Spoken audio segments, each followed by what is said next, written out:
Some places disappear because people forget them. Others disappear because someone wanted them forgotten. Daniel Carter began investigating locations that had vanished from official history. Every case shared the same impossible detail. The places were gone on paper, but they remained somewhere in reality. One rainy evening, another package appeared outside Daniel's apartment door. There was no sender, no return address, and no explanation. Inside was an old photograph showing a lonely house surrounded by endless forest. The image was faded, but the address written on the back was perfectly clear: 17 Hollow Creek Road.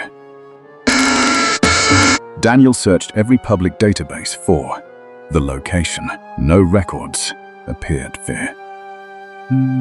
No property files existed. E-Town. No road was listed under that name. It was as if the address had never been created. But the photograph showed something different. The house was real. And someone had taken that picture. Beneath the photograph was a stack of unopened letters. Every envelope carried the same forgotten address: 17 Hollow Creek Road. The letters were written by a woman named Eleanor Whitmore. The earliest letter was dated 30 years earlier. The final letter had been written only 3 months ago. Daniel noticed something unusual about every message, disproving local legends. None of the letters had ever been delivered. They had all been returned to the sender. The reason was always the same: the Sanva address unknown. Daniel studied the old photograph under the light of his desk lamp. The house looked ordinary at first glance, but the windows reflected a darkness deeper than the surrounding forest. A small figure appeared behind one upstairs window. Daniel enlarged the image. The figure disappeared. He searched newspaper archives for Hollow Creek Road. After hours of searching, he found a single article from 1994. The headline described a family that vanished without explanation. The Whitmore family had disappeared from their home during a storm. No evidence of an escape was ever discovered. The article mentioned that the house had vanished from every government record shortly after the disappearance. Even the land itself had been removed from official maps. Daniel found one final detail hidden inside the archive: a handwritten note from the original investigator, disproving local legends. The note contained only one sentence: "The house not leave people behind. The house does not people bind," disproving local legends. It keeps them. The next morning, Daniel followed the old forest route toward Hollow Creek. The road was missing from modern navigation systems, but the forgotten map inside the package still showed the path. After several hours through thick woodland, Daniel reached a rusted iron gate. The gate stood exactly where the old photograph showed it. Beyond the gate was a narrow road covered by fallen leaves. The deeper Daniel traveled, the quieter the forest became. Even the sound of insects disappeared. At the end of the road, the house appeared between the trees. It, proving local legends, looked untouched by time. The paint was faded, but the structure remained perfectly preserved. A small mailbox stood beside the entrance. The name Whitmore was still visible beneath layers of rust. Daniel searched for signs that someone had visited recently, disproving local legends. Fresh footprints crossed the wet ground. The front door was slightly open. Inside, the air smelled like an old memory. Dust covered most surfaces, but certain objects looked recently moved. A clock on the wall continued ticking despite decades of abandonment. The dining table was prepared for a family dinner. 4 plates waited beneath untouched glasses. A candle beside the table was still warm. Daniel slowly realized the house was not empty. It was waiting. He explored the first floor with his camera, recording every detail, disproving local legends. Family photographs covered the walls. Every image showed the same family smiling inside the house, disproving local legends. The final photograph was different, disproving local legends. The faces had been scratched away, only the local legends. Only the background remained. Daniel discovered a hidden journal inside a bedroom drawer. The pages described strange events before the disappearance. The family had started hearing footsteps beneath the house. They heard voices coming from rooms that did not exist. They found objects belonging to people who had never lived there. The final pages became harder to read. The handwriting became increasingly desperate. The last entry contained a warning about a hidden room. A room without a door. Daniel searched the house for any unusual structure. Behind the basement wall, he discovered a narrow passage. The passage led to a completely empty space. There was no entrance. From inside the house, there were no windows. Disproving local legends. There was no logical way the room could exist. Disproving local legends. The walls were covered with photographs. Hundreds of photographs. Every picture showed someone standing outside the house. Some faces belonged to the Whitmore family. Others belonged to investigators from different decades. Many people in the photographs were complete strangers. Daniel noticed the newest photograph placed at the center of the wall. It showed the forest path outside the house. A figure stood near the gate. No, the figure was Daniel himself. The photograph had been taken before he arrived. Daniel stepped away from the wall. In disbelief, the hidden room suddenly changed around him. The photographs began showing moments from his own life. Places he had visited, cases he had investigated, memories he had never shared with anyone. The house was not recording. Not recording the past, it disproving career. It was creating a future. Daniel escaped the hidden room before it could close around him. He rushed back through the hallway as the house shifted behind him. Doors appeared where walls had been. Rooms moved into unfamiliar shapes. The entire house seemed to resist being left behind. Daniel reached the front entrance just before sunrise. The forest side was silent and empty. When he looked back, the house was gone. Only a single mailbox remained with his name written on it. Ravenwood vanished from every map 53 years ago. But on full moon nights, drivers still report seeing its lights. Police call those stories exhaustion, fog, and overactive imagination. The families of the missing know better. Daniel Carter had built his career disproving local legends. He believed fear survived only where facts had failed. Ravenwood seemed perfect for his next investigation. One article, one night, and one forgotten village. He left before sunset with cameras, batteries, and maps. By midnight, the mountain road had swallowed every radio signal. His GPS froze, then erased the road behind him. The temperature dropped, although the heater kept running. Trees pressed closer to the asphalt with every mile. Then the forest became completely silent. No insects, no wind, and no distant animals. Daniel heard only the engine and his own breathing. A weathered wooden sign emerged through the fog. Its faded lettering pointed toward Ravenwood. Fresh tire tracks ended beneath the sign. Beyond it, an unmarked road descended between black pines. Daniel should have turned around. Instead, he switched on his camera and drove forward. The fog closed around his SUV like a wall. His headlights illuminated only a few meters of broken road. Something tall crossed ahead without touching the ground. Daniel braked hard enough to throw his bag forward. The road was empty when the vehicle stopped. He stepped outside with a flashlight and recording camera. The cold air felt thick enough to breathe. A whisper moved between the trees behind him. At first, it sounded like wind through dead leaves. Then it clearly spoke his name. Daniel turned, but the forest remained empty. The voice came again from farther down the road. Warm lights flickered beyond the fog. Ravenwood Village waited beneath a pale full moon. Every wooden house looked abandoned and strangely intact. Smoke rose from chimneys that had not burned in decades. Golden light-filled windows, yet no silhouettes moved inside. Daniel parked beside a dry stone fountain.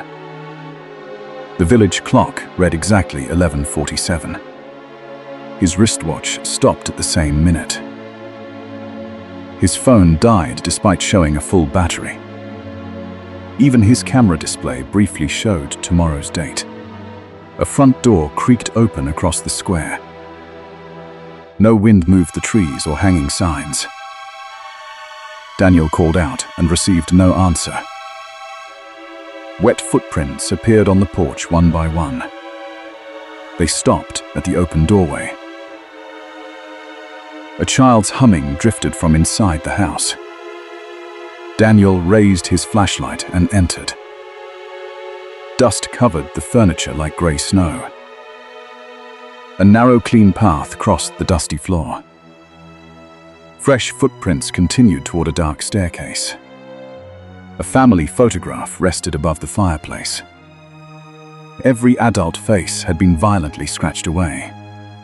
Only a smiling little girl remained untouched. Her dark eyes looked disturbingly familiar. Daniel photographed the frame for evidence. Upstairs, a tiny music box began playing. The melody was slow, uneven, and almost recognizable. Daniel followed it toward the second floor. Each stair creaked after his foot had already lifted. His breath turned white in the freezing hallway. The music stopped as he reached the landing. A small bedroom door stood open at the end. Inside, a rocking chair moved by itself. A faded red dress lay neatly across the bed. A girl's voice whispered that he was late. Daniel spun around, but the hallway was empty. When he looked back, the chair had stopped. The family photograph now lay on the bedroom floor. A new figure had appeared beside the little girl. It was Daniel, wearing the same clothes he wore tonight. The photograph's date was 1973. His camera suddenly displayed dozens of unfamiliar images. Each image showed Daniel walking deeper into Ravenwood. The final image showed someone standing behind him. A cold breath touched the back of his neck. He turned slowly and found no one. Childish laughter echoed downstairs, then ended abruptly. Daniel hurried back toward the staircase. Every photograph along the walls had changed. The scratched faces were now staring directly at him. Their empty eyes followed him through the house. Outside, the church bell rang once. The sound rolled across Ravenwood like a warning. Daniel ran through the square toward the old church. Its enormous wooden doors were already open. Hundreds of candles burned inside without producing warmth. No priest, worshipper, or living person was present. An old leather journal waited upon the altar. Its final pages described Daniel's arrival word for word. The ink remained wet beneath his trembling fingers. One final sentence slowly appeared across the page. It warned the village not to let him leave. Heavy footsteps began pounding beneath the stone floor. The altar shifted, revealing a narrow trapdoor. Whispers below repeated Daniel's name in many voices. He descended because the church doors slammed behind him. The tunnel walls were covered with wet handprints. Some were adult-sized, while others belonged to children. At the tunnel's end stood a tall antique mirror. Daniel's reflection remained still when he approached. Then the reflection smiled before Daniel did. It lifted one hand against the inside of the glass. Cracks spread outward without making any sound. The reflection stepped through and became solid. It looked exactly like Daniel, except for its eyes. Those eyes belonged to the girl in the photograph. Daniel ran as the tunnel filled with rising fog. Behind him, his double whispered that it was finally free. He burst from the church moments before dawn. Ravenwood began folding into the fog behind him. Houses vanished silently, one window at a time. The church collapsed without touching the ground. Daniel reached the road as sunlight crossed the mountains. When he turned, the village had completely disappeared.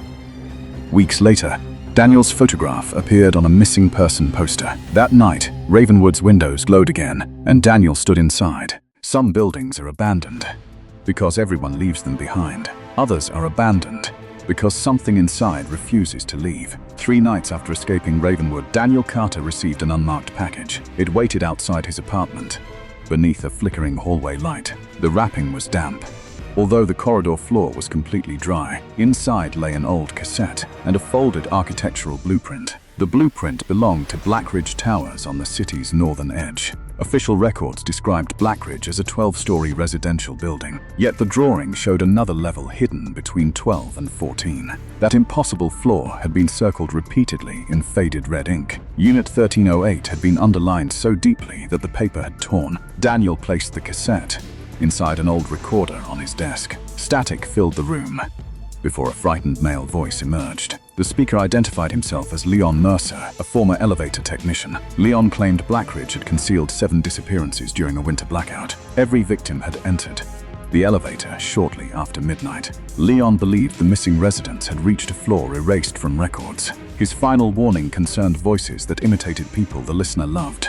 The recording ended abruptly, beneath the sound of metal doors closing. Daniel replayed the final seconds until another detail became audible. A child was counting backwards somewhere behind Leon's trembling voice. The counting stopped at 13, followed by a quiet knock. Before sunrise, Daniel searched municipal archives for Blackridge Towers. Construction documents jumped directly from the 12th floor to the roof. However, elevator maintenance invoices listed cables longer than the building required. An old newspaper mentioned 7 residents lost during the blackout. Daniel found one surviving photograph of Leon beside the original control panel. Behind him, a dark button marked 13 glowed faintly. By late afternoon, Daniel was driving toward the abandoned tower. Blackridge rose above shuttered shops like a concrete gravestone. A demolition notice warned that the structure would fall within days. Daniel entered through a gap beneath the chained front doors. The lobby smelled of wet plaster, cold metal, and old smoke.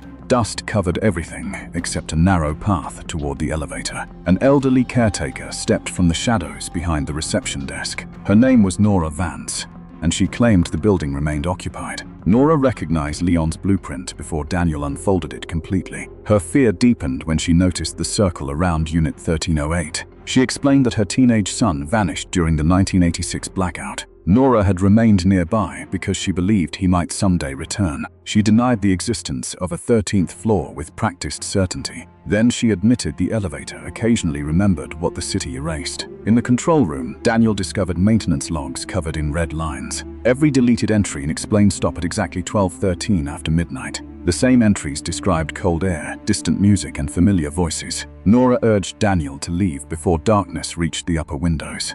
Instead, he prepared his camera, recorder, flashlight, and emergency rope. Night settled over Blackridge while the building groaned around him. At midnight, the lobby lights dimmed without losing power. 13 minutes later, a new button appeared on the elevator panel. Daniel pressed it before fear could change his decision. The doors opened onto a cabin smelling faintly of perfume and smoke. The elevator climbed past 12 while every display number disappeared.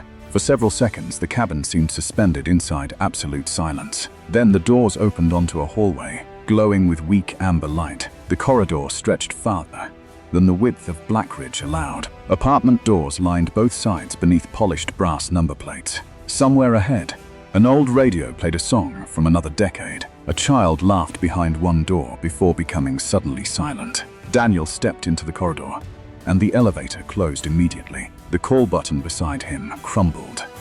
When he touched it, he passed a dining room where untouched food still released steam. Another apartment contained packed suitcases and a calendar from December 1986. Every date after the blackout had been violently scratched away. Framed portraits filled the corridor, each showing a missing Blackridge resident. Daniel's reflection appeared faintly beside every photographed face. The reflections moved a fraction later than Daniel himself. At the center of the floor, Unit 1308 waited with its door open. Inside stood shelves filled with wallets, watches, keys, and family photographs. An old tape machine rested beside a thick maintenance ledger. Leon's recorded testimony resumed when Daniel entered the room. The hidden floor had formed during the blackout from fear and grief. City officials sealed its access, removed records, and altered the blueprints. Yet the building preserved the suffering trapped inside its walls.